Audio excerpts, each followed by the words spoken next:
Hey, everybody. Yep, I'm doing these now. God help me.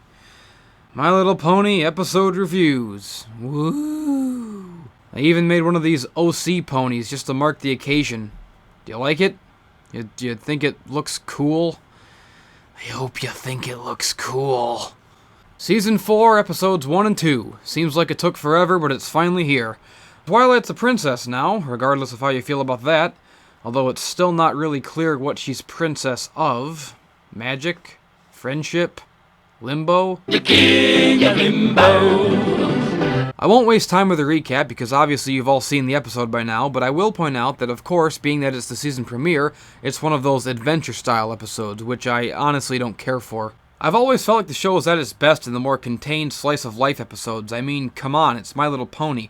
I watch it because it's lighthearted and fun, not dark and serious. I almost feel bad for saying that because I know Lauren Faust always said she wanted the series to be more adventure-heavy, but I think that's one of those things where input from other writers actually improved the creator's original vision. Whenever someone is curious about watching the show, I usually suggest anything but the pilot, since, like most pilots, it's more like a prototype of what the series became, and just coming into it, it really gives off the wrong impression of what the show is.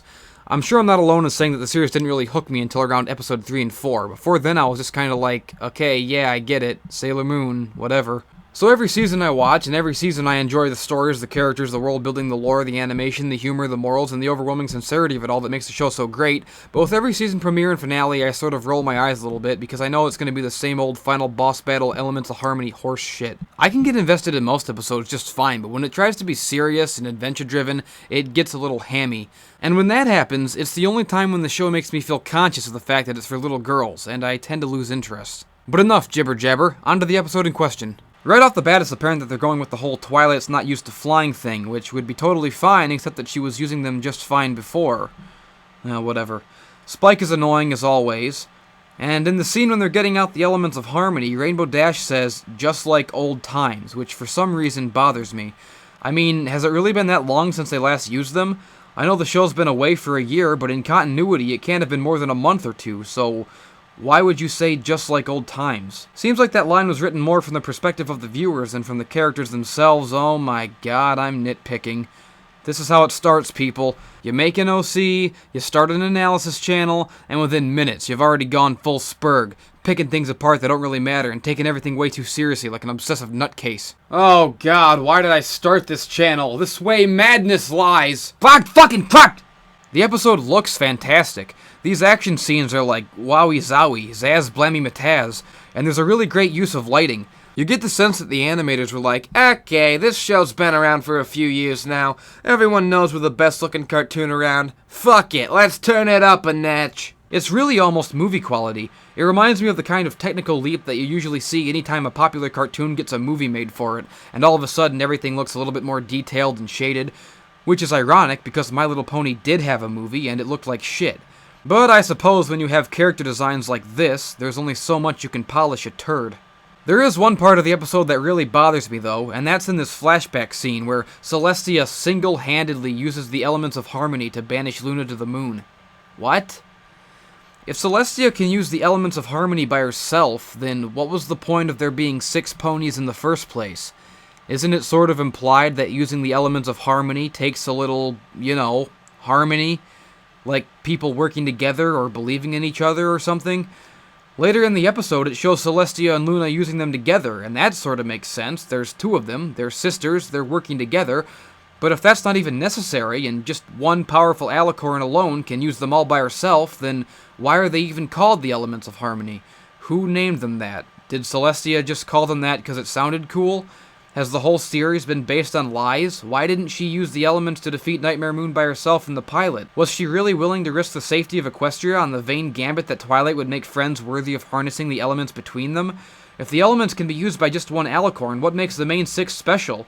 Were they destined to wield the elements? If they were destined to wield them, then doesn't that imply that some degree of cooperation between different ponies is necessary? Isn't that the whole reason the show's called Friendship is Magic?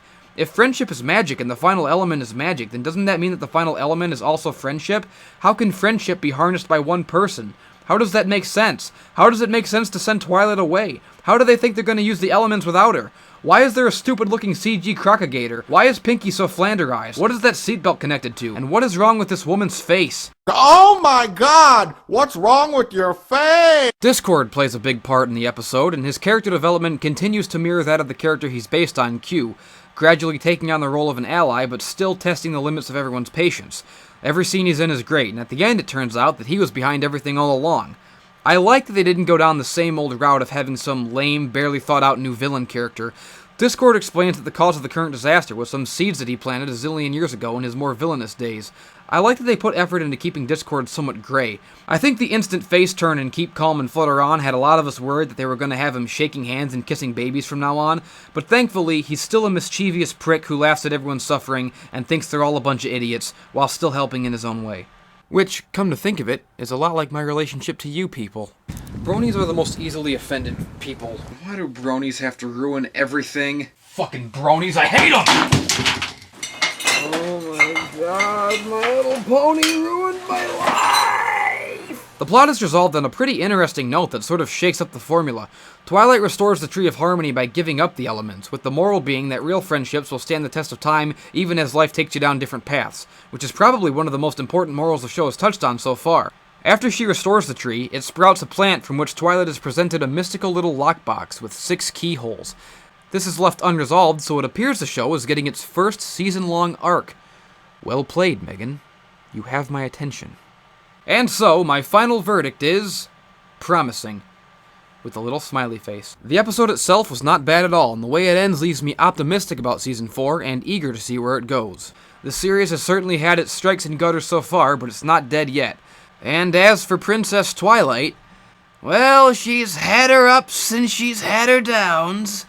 She's had her smiles and she's had her frowns. But still I think she should be crowned the King of Limbo! Onwards to Season 4, and I'll be with you freaks for wherever the track takes us, because in the words of the great philosopher Barrett Wallace, there ain't no getting off of this train we're on. I'm going to be doing these reviews weekly now for as long as I possibly can until I lose my mind, and I can almost guarantee it's only going to get stupider from here. So go ahead and subscribe to this channel if you will, so you can see every step of my slow descent into madness. Woo! I'm drowning in horseshoes.